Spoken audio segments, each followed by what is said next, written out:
인사하겠습니다. 잘 되고 있습니다. 예배하면 잘 됩니다. 인사하시겠습니다. 우리를 잘 되게 하는 예배인 줄로 믿습니다.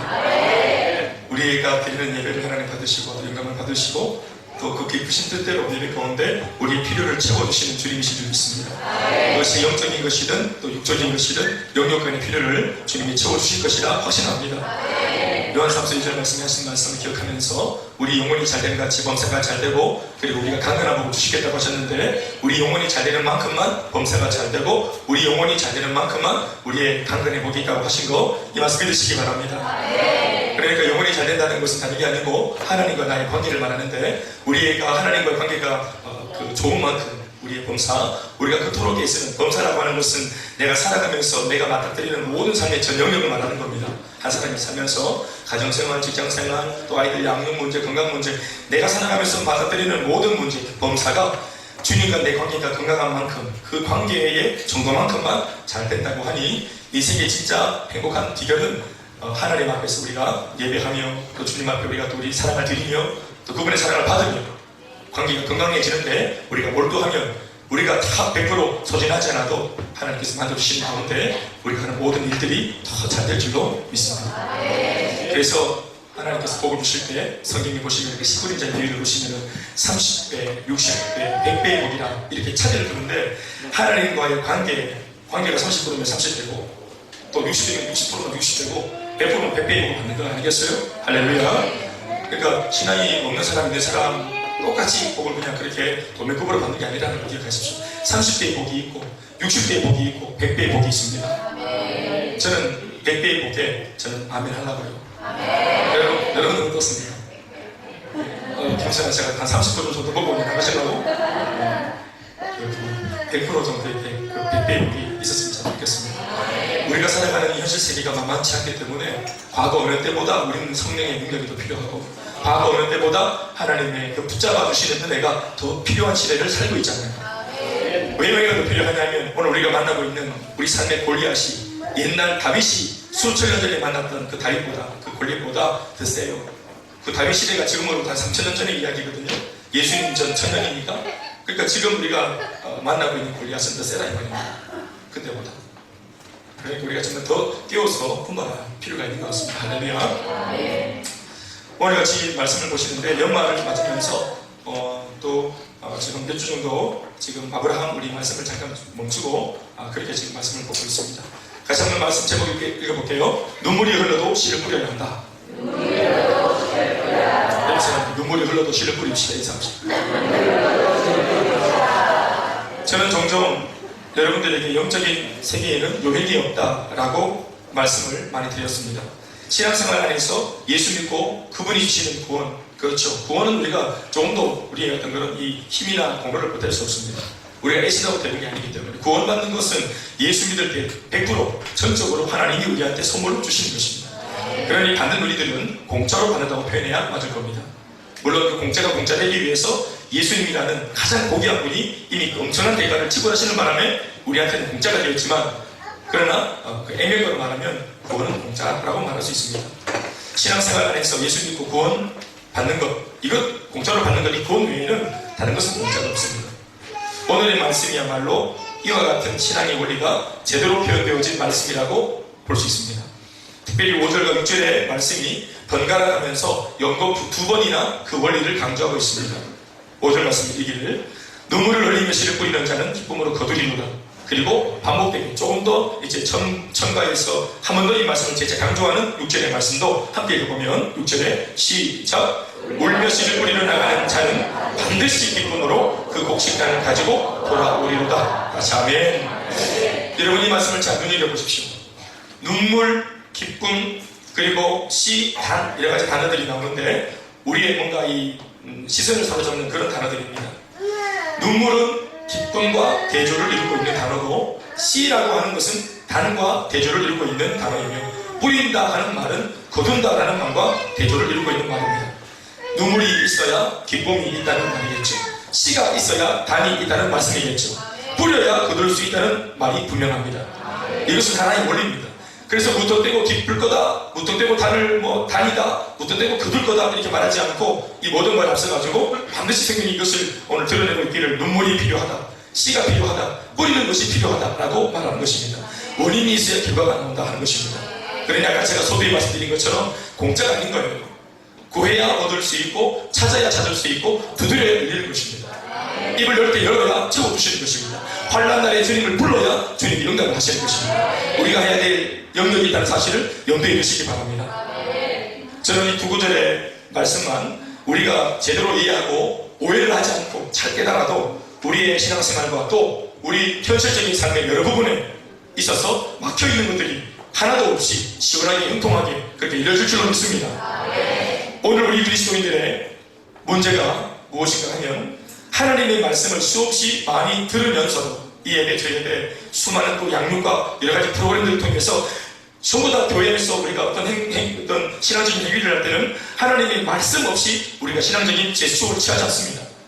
그래서 세가족 모임에 가서도 그냥 교제하고 DH 모임 하는 게 아니라 저희 교회는 말씀을 분명히 나누고 그 말씀 안에서 같이 삶을 그 말씀에 잇대어서 같이 나눕니다. 그리고 그 말씀에서 답을 얻으려고 하고 아멘이십니까? 그러니까 그 말씀을 참 많은 영역을 통해서 말씀을 많이 섭취하고 있습니다. 무엇보다 아침마다 하는 셀라이프, 큐티를 말할 것도 없고 그렇게 많은 말씀들을 우리가 섭취하고 들으면서도 정작 그 말씀을 우리의 삶에 그 말씀을 금방 읽어놓고도 들어놓고도 내 삶의 현장에 그것을 제대로 옮겨내지 못하는, 써먹지 못하는, 적용하지 못하는 것이 문제라고 생각합니다. 이른바 적용의 부재 혹은 적용의 서툼, 이것이 우리들의 문제라고 저는 생각합니다. 저희 성도들과 대화해봐도 말씀을 딱 듣고 나서 이 말씀을 적용해야 될 적용거리로 듣는 게 아니고 그냥 감상거리로 들을 때 이제 신앙생활 따로 내 삶의 문제 따로가 계속 이어지는 것입니다. 삶의 대안입니다. 복음이 예수 그리스도가 삶의 대안이고 인생의 해답입니다. 실존적인 우리의 문제를 그 예수님 살아계셔서 우리가 제대로 적용하고 요청하면 일하십니다. 그분이 지금도 일하십니다. 그래서 변화라고 하는 열매가 맺어지는 거 아니겠습니까? 그 변화의 열매가 생기기까지 무언가가 작용을 했다는 겁니다. 그런데 그 작용이 우리 안에서 나온 작용이 아니고 태생적으로 내 힘이 아니고 외부에서 어떤 놀라운 힘이 작용을 한 것입니다. 우리는 알고 있죠. 그 외부에서 작용한 힘이 뭔지. 그게 하나님의 역사라고 하는 것입니다. 하나님을 믿지 않는 사람은 이 세상에서 절대로 소망이 없습니다. 너무 미안한 말이지만 그것이 성경의 단호한 평가입니다. 하나님을 믿지 않는 불신자는 이 세상에서 절대로 소망이 없습니다. 너무 미안한 말씀인지 모르겠지만 노골적으로 말씀을 드리면 예수 없이 아예 잘 될 소망, 예수 없이 아예 행복할 생각 포기하는 것이 좋습니다. 희망 고문만 가중될 것이 분명하기 때문에 그렇습니다. 그러면 예수를 믿고 제법 신앙생활을 한다고 하는 성도들은 그렇다면 무조건적으로 불신자와 180도 다른 행복과 축복을 누리며 사는 사람이라고 우리가 그냥 쉽게 단언할 수 있을까요? 저는 이것도 아니라고 봅니다. 하나님을 믿는 성도라는 이름을 가졌다 할지라도 정작 하나님이 우리에게 주신 구원의 가치 그리고 영원한 생명의 진가를 모르는 사람은 불신자에 비해 별로 다를 바 없는 신통치 못한 사람입니다. 물론 예수 믿고 구원받은 사람이 죽어서 천국 가는 것에는 하자가 없습니다. 그러나 문제는 이 땅 살면서 예수 믿는 사람이 죽어 천국 가는 것만 복음이 아니라 진짜 복음이라면 이 땅을 살아가는 살아생전 우리의 삶도 예수 믿는 우리의 삶도 이 복음이 아주 화도하게 풍성하게 우리를 인도해야 될 줄로 믿습니다. 예수님 요한복음 10장 10절 말씀에 말씀하셨습니다. 도둑이 온 것은 도둑질하고 죽이고 멸망시키는 것뿐이지만 나 예수가 너희들한테 온 것은 양으로 생명을 얻게 하고 또 더 풍성히 얻게 하는 것이라. 우리 인생을 이전보다 더 풍성하게 만드는 것이 주님의 소원입니다. 복음 안에서. 아멘이십니까? 하나님을 믿고 또 믿음으로 얻은 구원도 받았는데 단 하나 그 구원을 자신의 삶에 실제로 적용해 본 적이 없는 사람은 이 세상을 살아갈 때 구원받지 못한 불신자와 별로 축복이라고 하는 측면에서 행복이라고 하는 측면에서 볼 때 별반 다를 것이 없는 사람이라고 보면 딱 좋습니다. 왜 성도가 자신이 예수 믿고 얻은 구원을 자신의 삶의 실제 상황에 실제 그 삶의 현장에 적용하지 못하는 걸까요? 왜 적용이 실패할까요? 그것은 조금 전 말씀드린 바와 같이 내가 받은 구원, 그 구원은 진짜인데 그 구원의 가치, 영원한 생명의 진가를 우리가 잘 모르기 때문입니다. 안다 하더라도 아주 지역적으로 우리가 부분적으로 알고 있기 때문에 그렇습니다. 내가 가진 이 복음이라고 하는 무기, 내가 가진 예수 믿을 때 가지고 있는 이 영원한 생명이라고 하는 가치, 예수 생명의 가치, 아멘. 이 구원받은 이 구원의 가치, 진가, 이걸 모르면 이 가치를 모르기 때문에 실전에 적용을 못하는 겁니다. 예수 믿는 게 내 경제생활한테 큰 도움이 못 될 수 있을까? 지금 우리 부부 관계가 좋은데 이게 뭐 예수 믿는 신앙 기도한다고 될까? 기도의 위력을 모르기 때문입니다. 내가 믿는 복음의 진가를 모르기 때문에 써먹으려고 하는 생각 자체를 하지 않는 겁니다. 아까도 말했지만 신앙생활을 그냥 우리가 감상하는, 공중에 뜬구름 잡는 신앙생활을 한다는 겁니다. 이것을 놓고 우리가 하는, 좀 세속적인 표현인지 모르겠지만 이걸 놓고 우리가 어떻게 평가합니까? 이게 바로 골병드는 신앙생활을 한다고 하는 겁니다. 내 삶에 아무런 도움이 안 되는 이 종교생활, 안 가자니까 찝찝하고 가자니까 또 뭐 마음을 안 내키고, 그래서 그냥 언저리 이렇게 바람 쪽 얹히고 그냥 내 할도리만 하고 그냥 빠져나오는 이런 류의 신앙생활을 우리는 좀 미안한 말이지만 엄격하게 표현하면 이것을 종교생활이라고 말하는 것입니다. 그 종교생활은 10년이 돼도 20년이 돼도 그 인생에 변화를 일으키지 못합니다. 하나님은 능력이 많으시지만 우리가 하나님이 내 안에 역사하도록 작용하도록 한 번도 허용한 적이 없기 때문에 그분은 그냥 서서 침묵하십니다. 그분이 인격적인 분이시기 때문에 우리가 인격적으로 구할 때, 우리가 인격적으로 주님을 찾을 때, 진짜로 믿을 때 그 믿음을 담으로 주님이 일하시기 때문에 그렇습니다. 예수를 믿으면 영원히 죽지 않는 불멸의 존재가 된다는 사실, 이거 믿습니까? 불멸, 멸하지 않는다, 멸망당하지 않는다. 예수 믿으면 우리가 내가 이걸 인식하지 못하는, 우리는 실존적으로 불멸의 존재가 되는 겁니다. 예수 믿으면. 다시 한번 해봅시다. 지금 좀 감흥이 좀 떨어져 있는데 아멘이 그래서 신도사는 안 됩니다. 지금 우리가 예수 믿고 불멸의 존재가 됐습니다. 지금 눈빛 좀 마음에 드네. 믿음이 좀 생긴 것 같아요. 불멸의 존재, 생명이 꺼지지 않는, 숨 떨어졌을 때 내가 사라지는 거 아닌가, 이런 일이 없음. 내 갈비뼈 사이에 심장이 딱 멎어도 의사가 몇 년도 몇 월 며칠 몇 시 몇 분에 몇 초에 사망선언을 딱 해도 의학적으로 우리 안에 예수 심장이 영원히 뛴다고 하는, 우리의 멸망이 없는, 멸절이 없는 불멸의 존재가 되었다는 사실, 우리가 이미, 할렐루야, 내가 사라지지 않습니다. 지금부터 영부터 내가, 아멘, 사라지지 않는다니까. 정말 귀한 겁니다. 사라지지 않는 것은 사라지는 것보다 좋은 것입니다.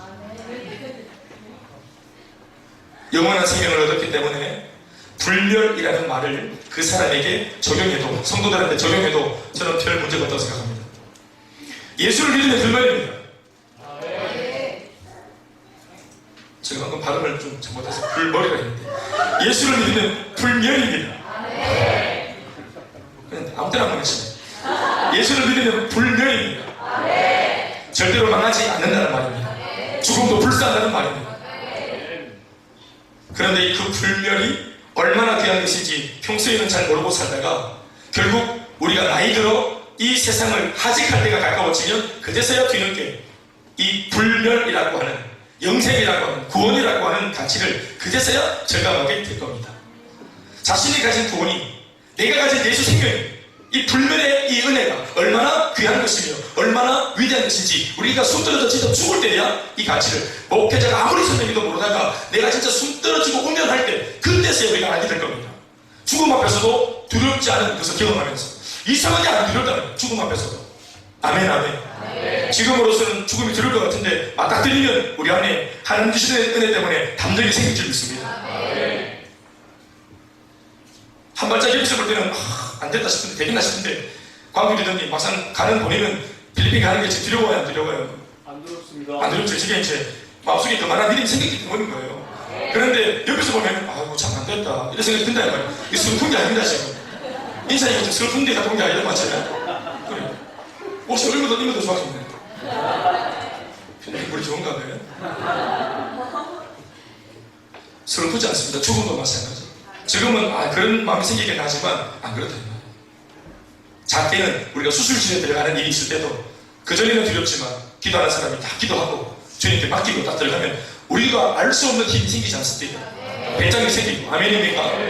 그래서 저는 왕왕 한 번씩 성도들 신방을 갔다가 병원에 갔다가 오히려 은혜 받고 올 때가 참 많습니다. 심지어 장례식 갔는데도 은혜 받고 올 때가 있어요. 유가족들이 막 웃으면서 반겨요. 실제로 저는 깜짝 놀랐어요. 장모님 돌아가셨는데 그 세라의 자녀들이 물론 전도사가 2명 있었는데 뭐 장례식 웃으면서 하는 거 보셨습니까? 아무리 천국 가셨을지라도 웃으면서 하는 건 좀 오버잖아요. 근데 진짜로 웃는 거예요. 진짜로 웃으면서.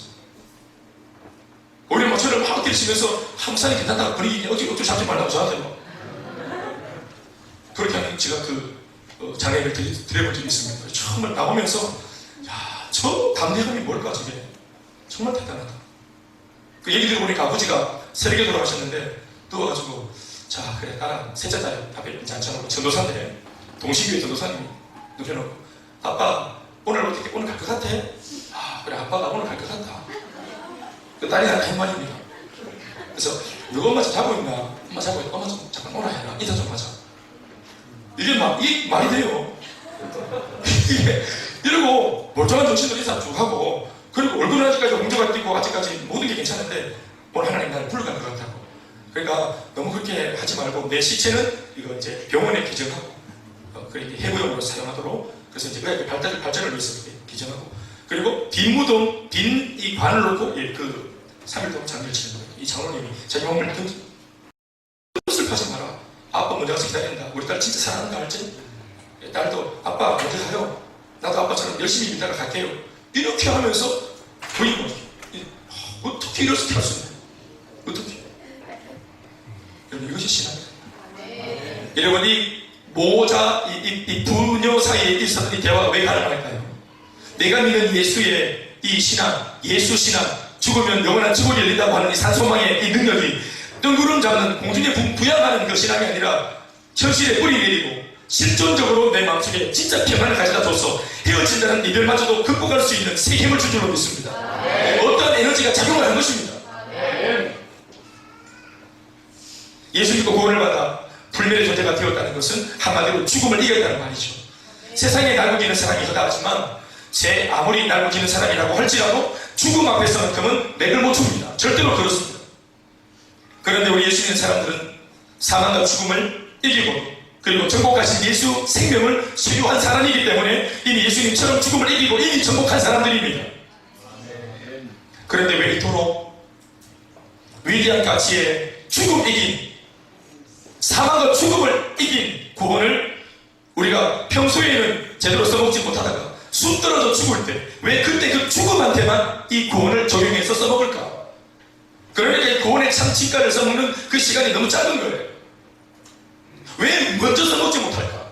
왜 이렇게 젊을 때 아무리 창창한 우리가 지금 나는 죽어도 나는 끝이 없다. 나 불멸의 존재다. 내 안에 영원한 생명이 있다. 이런 배짱을 가지고 보장받은 확실한 대안을 가지고 현실 세계에 적용을 못할까? 이것을 좀 적용하면 얼마나 큰 힘이 생길까? 죽음을 이긴 사람의 그 삶의 태도와 자세를 놓고 볼 때 죽음을 이미 이겨놓은 사람이 회사를 다닐 때 그 눈빛, 태도, 자세 비록 이 상사가 내 목줄 쥐고 있고 생계를 잡고 있지만 이것보다 더 두려운 그 하나님의 손이 나와 함께하고 있다는 사실을 우리가 알게 될 때 내가 구원받은 하나님의 백성이라는 사실을 인식할 때 몸은 죽여도 영혼을 죽이지 못하는 사람을 두려워하지 않게 되는 역사가 일어날 줄을 믿습니다. 이게 여러분 태생적으로 담대하다, 용기 있다 이런 개념이 아닙니다. 용기가 아니에요. 담력이 아닙니다. 하나님을 깊이 묵상하고 잘 믿었더니 그 신앙 속에서 나오는 그 신앙의 그 묵상 속에서 나오는 신앙이 주는 힘입니다. 주님이 주시는 힘이죠.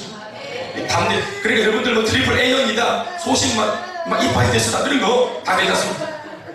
우리 집 전부 다 피가 다 A다. 나는 스스로 소심하다. 소심해 나는 끝장이다. 나는 왜 막 내성적이고 막 그러다 상관없습니다. 나는 뭐 결정력 차이가 있다. 다 괜찮습니다. 나는 예수 생명으로 구원받은 불멸의 존재다. 다 따라합시다. 나는 예수 생명으로 구원받은 불멸의 존재다. 구원받은 참 백성이다. 아멘. 이 사실을 예를 들어서 우리가 죽어서 죽음한테만 적용하지 말고 오늘 지금 당장 내 발에 발등이 불 떨어져 있는 오늘 예배가 오기 전까지도 고민하고 있는 바로 그 문제에다가 적용해 보자는 거예요. 우리가 많이 고민하는 것 중에서 대표적인 것들 중에 한 가지, 가난이라는 것에 한번 적용해 봅시다. 가난해도 죽고 부유해도 죽습니다. 그러나 가난하지만 예수 믿는 나는 죽지 않습니다. 이 사실이 분명하다면 오늘 우리는 결코 가난 앞에 고개를 숙이지 않아도 됩니다. 또한 내게 아들을 내어주신 아버지께서 내한테 무엇을 더 아끼실까? 이 생각을 가지고 그 가난을 믿음으로 돌파하고 역전할 수 있는 그 승리를 얼마든지 우리가 주님으로부터 받게 되기를 간절히 소망합니다. 생명 주신 분이 아들의 생명을 내놓고 우리의 생명을 취하신 아들과 우리를 맞바꾸신 그 하나님께서 우리 인생 80평생 책임지지 못하겠습니까? 생명을 주신 분이 무엇을 더 아끼시겠습니까? 우리 영혼을 책임져 주신 분이 찰나에 불과한 우리 인생 이 80평생 책임주지 않겠습니까? 시편 37편, 오늘 말씀은 아니지만 인용해보면 37편 16절에서 18절 말씀에 이르기를 이렇게 적었습니다. 의인의 적은 소유가 악인의 풍부함보다 낫도다. 왜냐하면 의인이 되었기 때문입니다. 아무리 부가 많이 창출되었어도 악하다니, 하나님 보실 때 네가 소유는 이 물질이라고 하는 것은 가치 중립적인데 이 물질을 소유하고 있는 사람이 악한 사람입니다. 곤못을수록 반칙하며 아주 그냥 좋지 못한 방법으로 끌어모은, 방법은 수단은 어떻게 하든지 모르겠다 하고 돈만 많이 끌어모아서 이만큼 쌓아놨다. 하나님 보실 때 이 인생은 악한 인생입니다. 그러니까 하나님의 평가 앞에서 이미 이 사람은 가치롭지 못합니다. 그러나 적은 소유지만 적은 소유를 소유하고 있는 내가 하나님의 말씀대로 털어놓은 정직한 소유가 할 때 그 사람이 예수 믿는 사람으로서 의인이라고 평가받는다면 그 사람 전체의 삶이 인정받는 삶이 될 줄로 믿습니다. 또 말씀하죠. 악인의 팔은 부러지나 의인은 여호와께서 붙드시리로다. 종현이 지금 팔이 부러졌는데 그건 이제 예배인 겁니다. 여호와께서 온전한 자의 나를 아시나니 그들의 기업은 영원하리로다. 믿습니까? 또 시편 37편 같은 말씀인데 23절로 26절 말씀에 이런 말씀을 적혀 있습니다. 다 같이 읽어보죠. 자신에게 들려주는 말씀으로 시작. 여호와께서 사람의 얼굴을 하시고 그의 이름을 바라시나니 그는 너무 자라고 뜻지 않으면 여호와께서 그의 손으로 붙이시리라. 내가 어려서부터 어른이까지 의인의 얼굴을 나오나 그의 자손이 결실함을 보지 못하리로다. 그는 통일토록 은혜를 베풀어 그의 자손이 복을 받는도다. 할렐루야. 하나님 주신 이 복이 천대까지를 줄로 믿습니다. 예수 믿고 하나님의 구원을 받고 영생 얻은 여러분, 우리의 삶도 반드시 이 말씀 그대로 되는 축복이 있을 줄로 믿습니다. 가난이 아무렇지도 않게 느껴질 만큼 내가 성숙해 자라든지 아니면 실제로 그 가난을 극복할 수 있도록 경제의 복을 주시든지, 가난이 안 불편하든지, 아니면 가난이 있는, 아무튼 하면 안 돼요. 가난을 진짜 이길 수 있도록 실질적으로 하나님의 경제에 복을 주시든지 주님께서 우리의 삶에 힘을 주실 줄로 믿습니다. 이 둘 다가 승리입니다, 여러분. 둘 다가 승리입니다. 상황이 바뀌는 것도 승리, 역전하는 거. 상황은 그대로 있는데 더 이상 이 문제가 나한테 권한이지 않는 것, 내가 그만큼 잘하는 바람에 이것도 승리인 것입니다. 이 두 가지가 시차만 다르지 우리한테 다 주어집니다. 이게 응답입니다, 여러분. 가난 앞에 조금 없다는 것 때문에 눌리는 마음 이겨내시고 이 가난 앞에 고개 숙이지 않도록 주님이 우리에게 세게 주시길 바랍니다. 특별히 정말 이전에 제가 저를 생각하면 이 진작 이런 말씀 제가 좀 들었었어야 되는데, 한지붕 5가정 살고 반지하 살 때 진짜 이 말씀이 우리한테 떨어졌으면 제가 참 제 청춘을 그렇게 안 보냈을 것 같은데 그런 느낌이 듭니다. 실제로 참 많이 우울하고 그랬습니다. 그래서 오늘 제가 특별히 이 부분을 힘주어서 여러분들에게 또 특별히 앞날이 가까운 우리 청년들한테 전하고 싶습니다. 내가 어렸을 때부터 예수 믿는 사람 중에서 늙기까지 그 예수 믿는 의인이 버림을 당하는 걸 본 적이 없고 그의 자손이 걸식하는 것을 보지 못했다. 너희도 특별히 아껴야 된다. 좁아서 하면 할렐루야. 잘해야 된다. 이만큼 양육받고 훈련받고 은혜 받았는데 10년 뒤에 막 그냥 또 저기 동대구 여기서 보고 그러면 안 된다. 너희들. 응? 알겠지? 불행하면 혼날 줄 알아야 돼. 혼난다. 불행하면 혼낼 거야. 불행하고 막 울고 쓰러지고 이러고 막 인생 포기할까 그러면 혼낼 거야. 이만큼 어릴 때부터 은혜 받았는데 그것은 뭐가 되겠어요? 얘네들이 잘 될 줄로 믿습니다. 우리 교회 미래입니다. 바로 이런 식으로 나는 예수 생명으로 구원받은 불멸의 존재다라는 사실을 가난에도 적용해보고 실제로 나의 문제에 적용하는 거예요. 두 번째로는 질병에도 적용해보고 내가 두려워하는 그 어떤 문제든지 그 모든 문제에 하나하나 이 신앙을 예수 생명을 가진 나의 삶을 내 영적으로 내게 일어나는 놀라운 영적인 사건을 적용할 수 있길 바라는 것입니다. 하나님으로부터 받은 이 구원을 죽어 천국 갈 때만 적용하지 말고 살아생전 이 땅의 모든 현실 문제에 적용해야 됩니다. 그러면 현실 문제 자체에 고정되어 있던 우리의 좁은 시선이 훨씬 넓혀지고 멀리 내다볼 수 있는 그런 신앙의 여유와 담력이 생기는 것입니다. 삶이 궁색해지면 사람의 눈이 좁아집니다. 고난이 주는 고통이라는 것 중에 한 가지가 눈이 좁아져요. 문제 만나면 사람의 눈이 딱 좁아지고 눈이 좁아지면 말도 아주 그냥 볼품이 없어져요. 우리 아내들 여러분 그래도 남편이 그 소리 뻥뻥 칠 때가 그래도 예쁘지 않았어요? 예? 내가 형님 걸리면 다 해줄게 걱정하지 마라 뻥이라고 그 소리 치는 남편이 그래도 보기 좋아요. 집에서 계속 막 늦게질하고 내가 그렇지 하고 계속 술 먹고 포질하고 이러면 진짜 답답하지 않습니까? 남자가 좀 실수해도 큰 소리 치고 막 자신감이 있고 그래야 되지 않겠어요? 아니군요. 적용을 해야 돼요. 말씀 적용. 말씀은 위대한데 이 위대한 말씀을 듣고 우리가 적용할 때는 너무 이게 인색하게 적용하는 거예요. 옮겨내는 만큼 그 말씀이 역사하는 것입니다. 특별히 구원을 오늘 적용하십시오. 구원을 오늘에다가 써먹으십시오. 오늘 우리가 만나고 있는 그 모든 문제 앞에 예수 믿고 내가 받은 이 구원의 능력, 생명의 능력을 오늘 써먹을 수 있기를 주 이름으로 축원합니다. 영원한 생명 가진 우리가 무엇이 두렵고 무엇이 무섭습니까?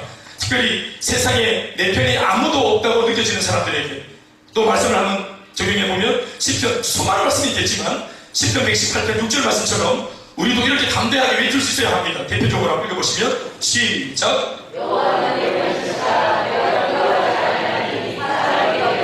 오늘 여러분들이 읽어야 될 말씀이 많아요. 이런 식으로 적용을 해야 된다 이거예요. 한 번 더 시작.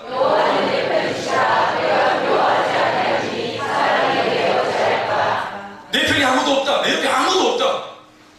싶을 때 제가 강화도에서 그 군생활 할 때 아줌마 그 강화시장에서 아줌마가 그 시외버스 타더만 우리 열심히 그 보조 서다가 군인들이 한 10명 앉았는데 아무도 없다 하는 거예요. 빨리 오라 자리에 앉아요. 이런 이유가 많다던데 저도 실제로 경험했던 일입니다. 우리들이 거기 앉아있는데 그때만 타더니 아무도 없다고 사람이 아무도 없다는 거예요. 군인만 있지 사람이 없다는 거예요. 내 편이 아무도 없다 생각할 때가 있을 때 외로울 때 나는 결동벌레 어쩔 수 없네 저기 결동벌레 내시는 거예요. 후렴이 뭡니까? 가지 마라 가지 마라 나를 위해 한번 이런 노래 부르면 안 됩니다. 자꾸 사람들이 몰려와 만나자 하고 자꾸 와서 그냥 이렇게 이런 사람이 돼야 된다. 매력적 영적으로 매력적인 예수 믿는 사람. 아멘 아멘. 그러나 그럼에도 내 편이 없다고 느껴질 때 특별히 내가 신앙적으로 더 달려가면 달려갈수록 세상 사람들이 왕따를 시키고 보란듯이 나를 그렇게 돌릴 때 내가 하나님의 말씀을 잡으면 잡을수록 더 잘 되어야 되는데 이상하게 은혜를 더 많이 받고 더 깊이 들어가면 더 많이 사람들이 나를 모욕하고 손가락질하는 그런 위기를 만날 때 그때 특별히 이런 말씀이 우리한테 힘이 되어야 될 줄 믿습니다. 하나님이 내 편이시니 사람이 내게 어찌하랴 내가 누구를 두려워하냐. 아멘 아멘. 저도 그런 시절이 참 있었습니다. 나이가 많지만 외롭고 고독하고 옆에 집사람이 있어 그대가 옆에 있어도 그대가 그립다. 집사람 옆에서 있는데도 고독하고 외롭고 밤좀 설치고 울면 정말 그랬습니다. 집사람이 말도 위로가 안 되고 너무 마음 내면 깊이 신앙적으로 막 고뇌가 찾아오고 아픔이 왔을 때 그 누구도 위로가 못 되는 거지. 하늘만 다 바라보니 하나님 분명히 하나님 살아계신데 미안한 말이지만 하나님 체감적으로 하나님에게 실존이 안 느껴집니다. 하나님이 침묵하시는 것 같고 하나님 왜 내게 이렇게 하십니까? 그 이유라도 좀 알아서 참 좋겠는데.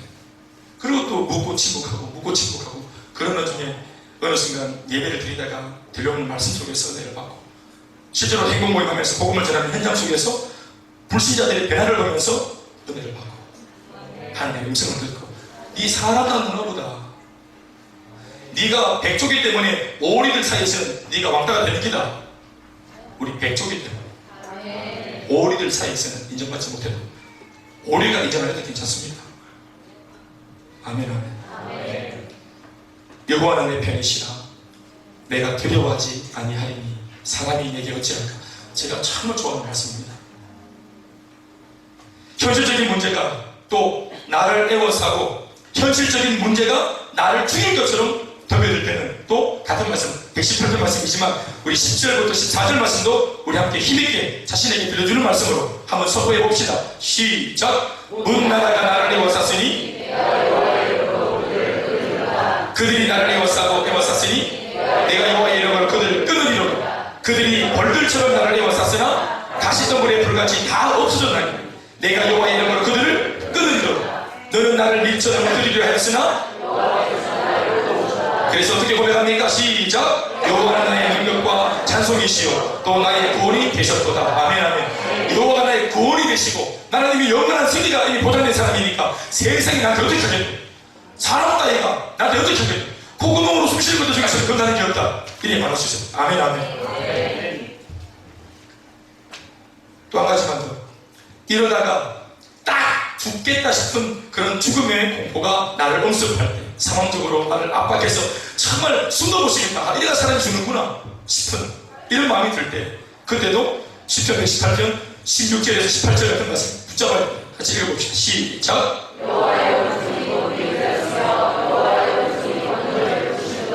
내가 죽지 않고 살았어. 여호와께서 하시는 일을 선포하려고. 여호와께서 나를 심히 경책하셔서도 죽음에는 넘기지 아니하시는 줄로 믿습니다.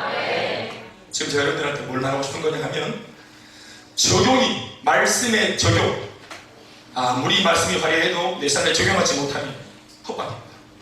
아무리 위대한 설교자가 주옥 같은 말씀을 전해도 그 말씀을 듣고 내 삶에 적용이 실패하면 헛방입니다.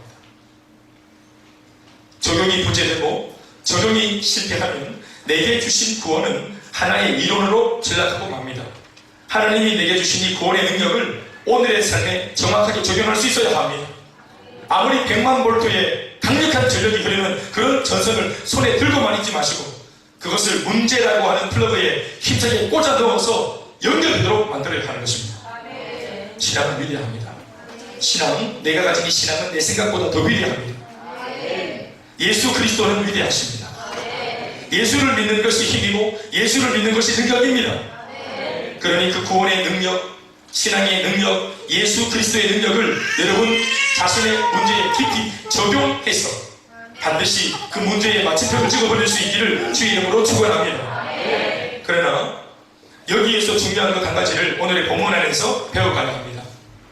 하나님을 현실에 적용하는 것에는 눈물이 필요하다는 것입니다. 눈물이 필요하다는 거예요. 왜 말씀을 적용하고 그 구원의 은혜를 내 삶에 적용할 때 눈물이 필요합니까? 왜 요구됩니까? 그게 쉽지 않기 때문입니다. 적용. 만만치 않기 때문에 그렇습니다. 구원, 신앙, 믿음, 성령의 역사, 이거 다 우리가 아멘으로 허락하는 내용들입니다. 그러나 이 모든 것을 우리는 이제껏 교회 안에서는 잘 믿어왔습니다. 그런데 적용이라고 하는 것은 뭡니까? 구원, 신앙, 믿음, 성령의 역사, 비전, 사명, 이 모든 것들을 나의 삶의 현장으로 이 모든 영적인 것들을 끌어내려야 하는 것입니다. 현실을 뿌리내려야 합니다. 현실은 눈에 보이는 실존적인 문제들인데 반해 교회에서 듣고 배운 신앙적인 내용들은 이상하게도 교회 밖에만 나오면 우리 눈에, 우리 인식 속에 그다지 신통치 않게 보일 때가 많다는 것입니다. 이게 돈이 안 된다는 거예요. 성령 충만이 돈이 안 된다. 은혜 받고 숨기고 교회가 부흥하는 것, 예를 들어서 한 영혼이 변화되는 것, 참 교회 안에서는 이게 큰 이슈고 대단한 사건인데 실제적으로 나의 문제가 들어가면 이게 무슨 상관이냐는 거예요. 돈이 안 되는 겁니다. 우리의 모든 현실 문제를 하나님의 이름으로 풀어가는 과정 속에서 우리는 분명 세상 사람들로부터 혹은 가까운 가족이나 지인들로부터 오해를 받거나 핀잔을 들을 가능성이 높습니다.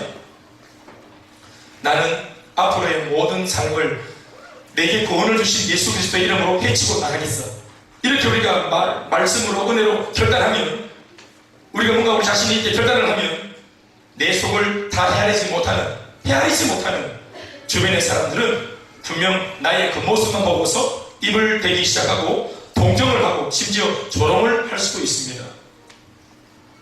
그러니 그 모든 신앙적인 결단을 내리고 말씀을 적용해서 이 말씀대로 살겠다고 말을 할 때, 그때 이런 외면과 고독함 때문에, 외로움 때문에 눈물이 터져나올 수밖에 없는 것입니다. 왜 눈물이 납니까? 서럽고 속상하니까 눈물이 납니다. 우리 여기 보면 부부들이 같이 예수를 믿을 때 동시다발적으로 한꺼번에 같은 시간에 예수를 믿는 그런 부부가 있는가 하면 대체로는 아내가 먼저 예수를 믿는다.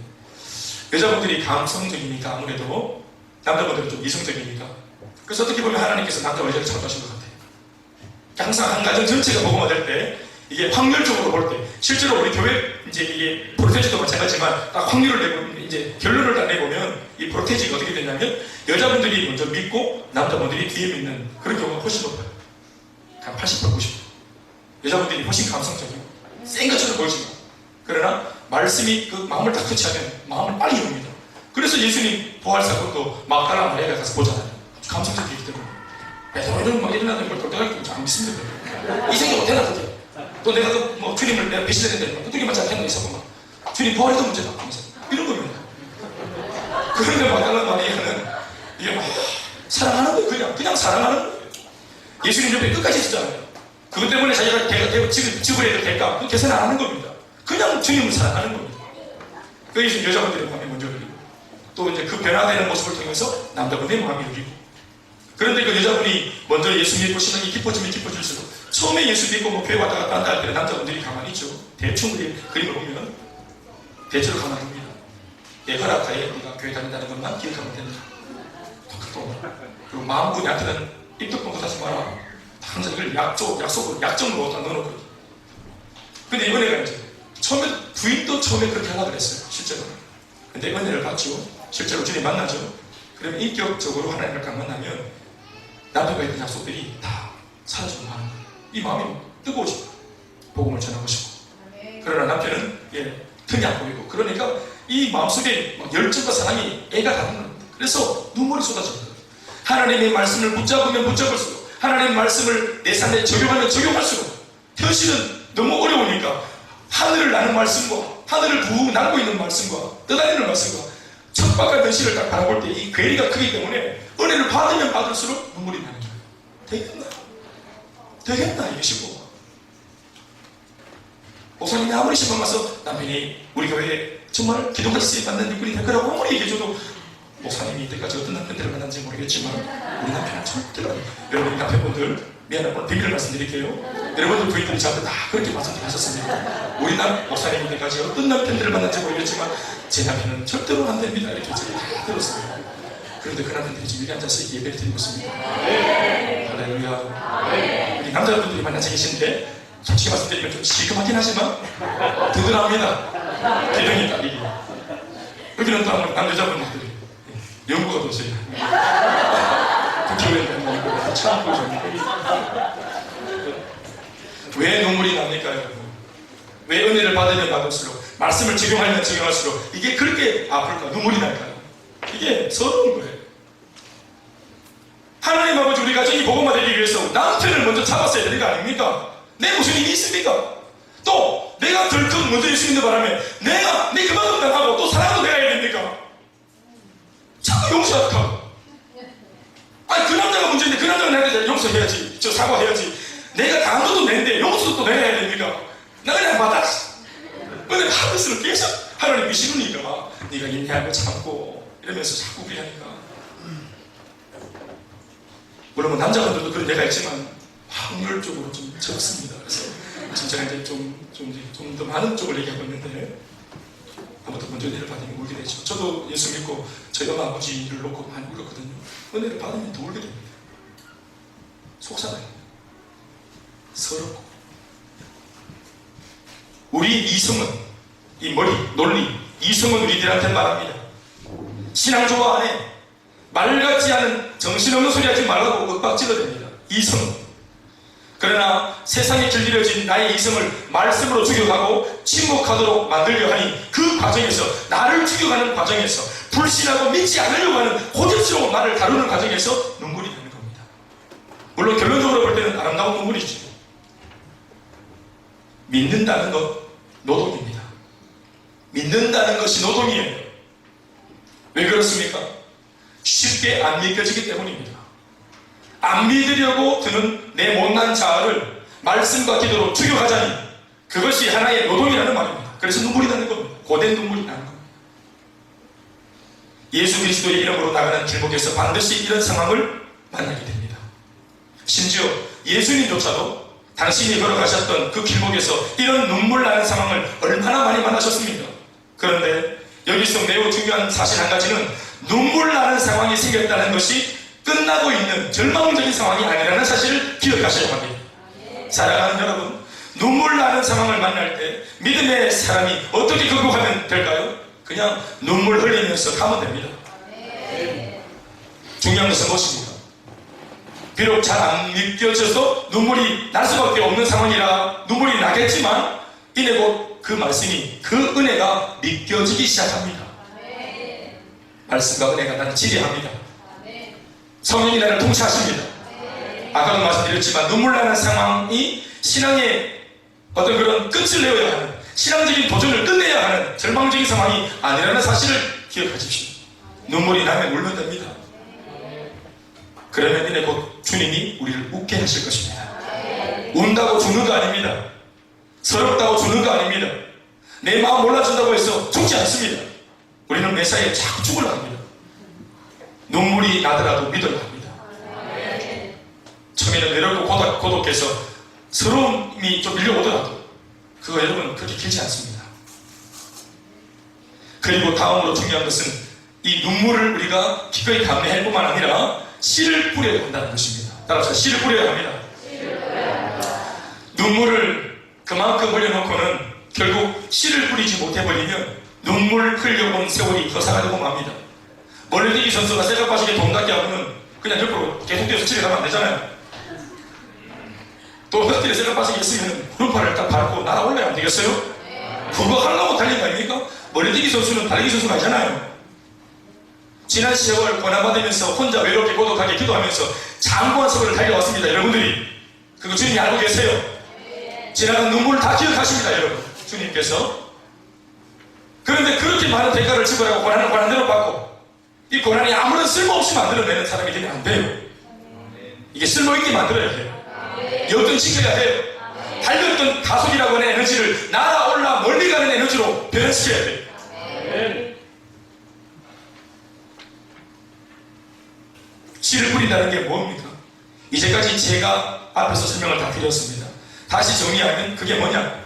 하나님께서 내게 주신 구원을 삶의 문제에 적용하는 것, 하늘의 것을 땅에다가 끌어내리는 것, 이게 씨를 뿌리고 심는 겁니다.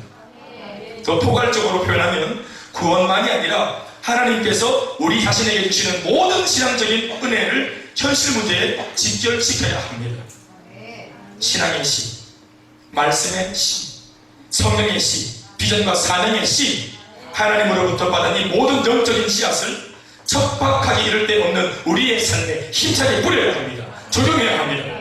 그 말씀과 은혜대로 살아내보기로, 한번 실천해보기로 결단해야 하고 또 삶을 살아내야 합니다. 도전하셔야 합니다. 오늘 예배를 드리고 설교를 듣다가 하나님으로부터 말씀을 지금 듣고 있죠. 그분은 지금 여러분들이 지금 뭔가 귀에 들려오는 말씀이 있다면 그분은 지금 여러분들 중에 그분은 자신의 손에 지금 씨앗을 받은 겁니다. 말씀을 들었는데 귀로 듣고 그냥 지나간 게 아니고 말씀을 가슴에 받고 또 같이 내가 감정으로 반응하고, 그런 사람들은 지금 이 시간 설교를 듣는 중에 하나님으로부터 뿌릴 씨를 지금 받은 겁니다.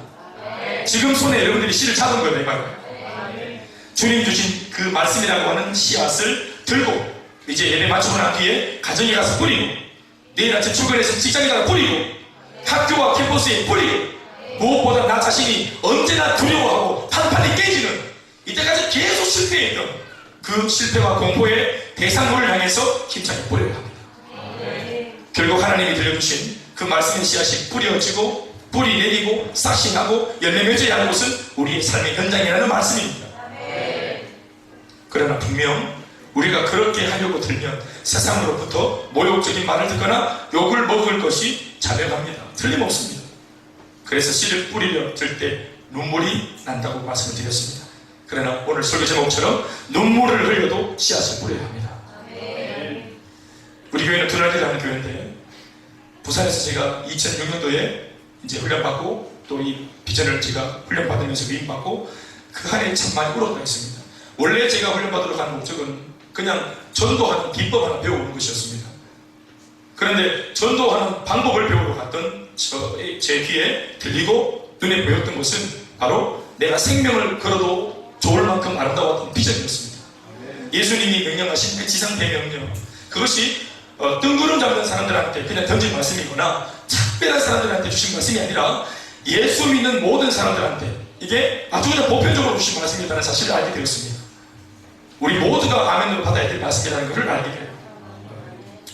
진짜 내가 이제 목회자니까 목회할 때 진짜 제자 삼는 목회를 해야 되겠다. 진짜 목회자가 행복한 목회가 아니라 성도들이 승리하고 성도들의 삶에서 그들이 승리하고 여러분들이 잘 되어서 그 승전보를 들을 때 기쁘다 하는 이 목회해야 되겠다. 할렐루야. 이게 부족해도 목표를 그렇게 제가 이렇게 해야 된다고 제가 듣고 마음에 새겼습니다. 그러는 그 과정 속에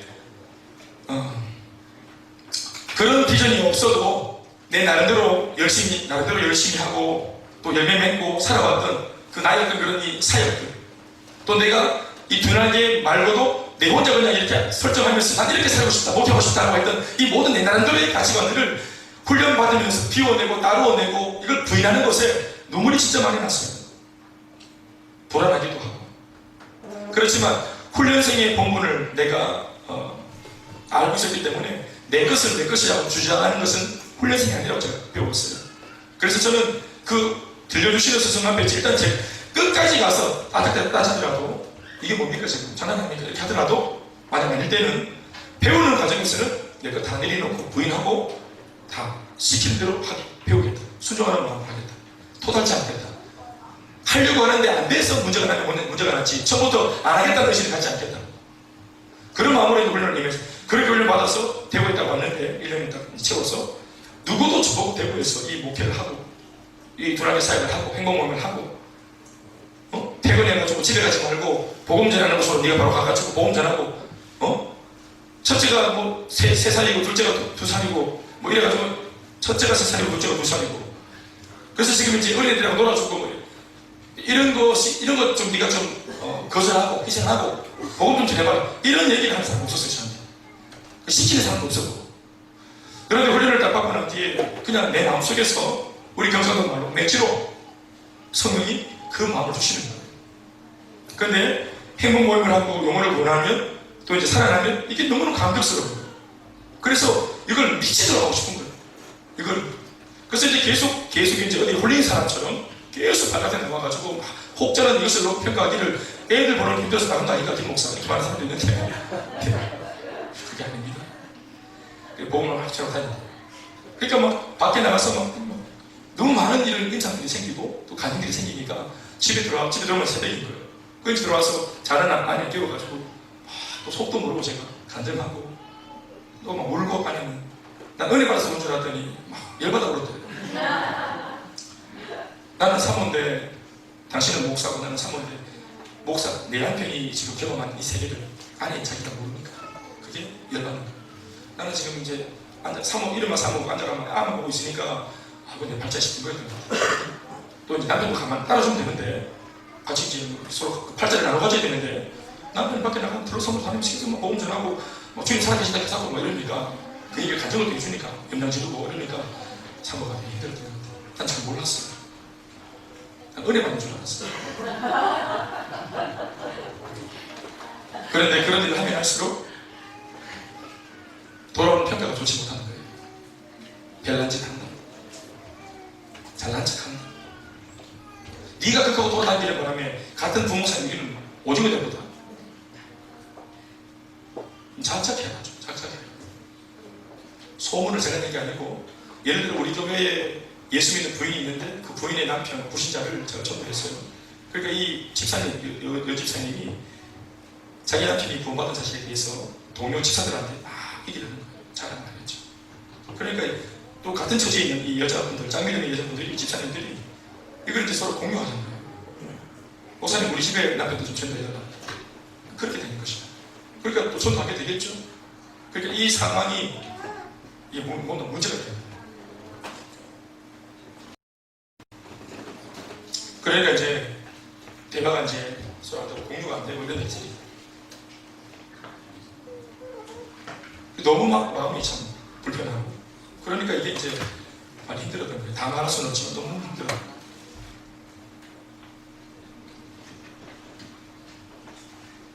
어떤 사람은 네가 담임 목사를 내가 합디다. 이게 무슨 회사면 제 회사 차려가지고 하면 되지. 그런데 우리가 하는 이 사역은 사람의 생명을 담보로 하는 일입니다. 지금 우리 받은 사람, 나는 지금 저 119 구조대원 그 자격증이 없으니까 나중에 자격 있다고 보여줘야 됩니까? 그때까지 견디고 있어요. 얼마나? 1년. 1년 동안 물에 빠져 있어야 됩니까? 자격증 없어도 건지면 안 됩니까? 좀. 부목사 보험전에서 돈을 쓰시면 그건 좀 하면 안 됩니까? 그 양반이 인생이 내년까지 내가 담임 목회할 때까지 살아있을지 안 살아있을지 누가 보장합니까? 목회 윤리보다 더 중요한 것은 목회자 양식이라고 생각합니다. 봤는데 어떻게 모른 척할 수 있을까요? 그거 어떻게 모른 척합니까? 예수가 없어가지고 그 힘들어하는 그 가정을 내가 물론 못하면 모를까, 최선을 다할 수 있는 내 안에 시간도 있고 또 복음도 있는데 이걸 어떻게 내가 외면할 수 있을까요? 또 그분이 알고 부탁해 오는데 어떻게 내가 모른다고 할 수 있을까요? 근데 그걸 하면 난리가 나는 거예요. 그래서 제가 뭐 평가야 뭐 다 사람마다 다르겠지만 제가 결정한 것은 복음 전하고 그냥 욕먹자, 이걸 제가 정해서 욕먹도 안 죽는다. 근데 지금 제가 똑같은 일을 하고 있습니다. 부목사 때 하고 지금 똑같은 일을 하고 있습니다. 근데 지금은 여러분 다 알다시피 다른 교회 목사님들이 우리가 하는 일을 배우러 옵니다. 거짓말입니까? 잘한다 합니다. 귀하다 합니다. 제가 여러분 말씀드릴 수 있는 게 이겁니다. 담임 목사가 되면서부터 복음 전하는 은혜가 임한 게 아닙니다. 이건 본질이기 때문에 내 이름이 뭐든지 간에 하나님 상관없이, 내가 부목사든 똥굴리든 아무 상관없이 하나님은 영혼을 구원하는 일을 하고자 하셨습니다. 전도에 미련하는 것은 때를 얻든지 못 얻든지 전도하라 하셨습니다. 사람의 생명보다 귀한 것은 없습니다. 그 전통과 제도 따지다가 한국 백모의 꼴이 된 겁니다. 거래 훨씬 전통 그 제도 지키다가, 그러니 본질적인 사역에 손을 대면 될수록 연례행사처럼 한 번씩 하는 그런 흉내내는 선교가 아니라 교회 사역 주력으로 해야 될 교회 전체의 사역의 주 포인트가 선교고 전도해야 되지 않겠습니까? 그건 여러분들이 아멘 안 해도 상관없어요. 교회 존재의 목적 자체가 이 땅에 하나님이 교회를 허락하신 것 자체가 영혼을 구원하기 위해서 노아의 방주의 역할을 하라고 보내신 거예요. 유람선이 아니에요, 교회가. 그런데 그 본질을 잡으려고 하면 박수 받는 게 아니라 지탄받고 변하다 합니다. 그래서 본질을 잡으면 잡을수록 그 사람은 외로워지고 고독해지고 눈물 나는 일이 많습니다. 그러나 눈물이 흘려도 씨를 뿌려야 됩니다. 그렇지 않습니까? 그리고 그렇게 했던 바람에 오늘 이 자리에 여러분들이 앉아 있습니다.